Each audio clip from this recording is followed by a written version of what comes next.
Information हुँदा हुँदै पनि नीति निर्माणमा नआउने रहेछ। त्यही भएर कस्तो खालको चाहिँ हामीले माध्यमहरू युज गर्यो भने चाहिँ हुन्छ भन्ने किसिमले चाहिँ हामीले हेर्दैछौँ।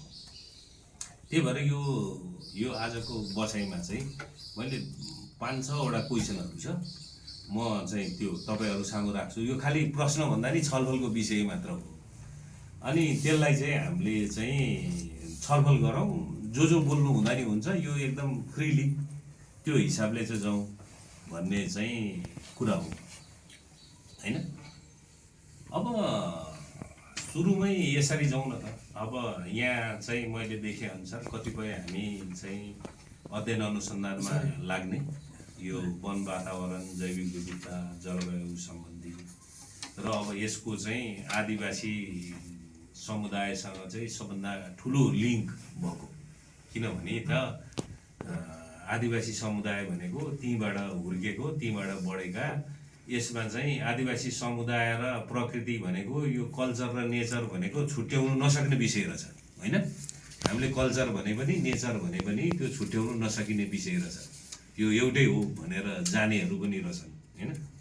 त्यही भएको हुनाले अब हामी विभिन्न क्षेत्रमा छौँ। कोही हामी एडभोकेसी गर्छौँ यस्तो हुनुपर्छ भनेर, कोही हामी अध्ययन अनुसन्धान गर्दैछौँ। यो हिसाबले जाँदाखेरि चाहिँ हामीले अलिकति सुरुमा यताबाट जाउँ।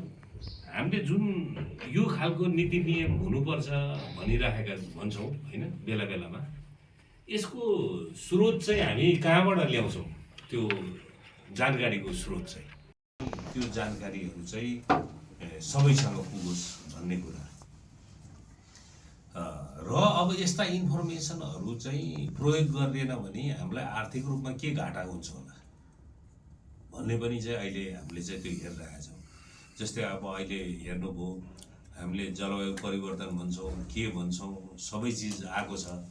गाउँबाट मान्छे गाउँ खाली भएको छ, गाउँमा पनि राख्ने चाहिँ इन्फर्मेसन दिइरहेको छ मान्छेलाई, तर नीति निर्माताले चाहिँ त्यसलाई हेरेको छैन होइन।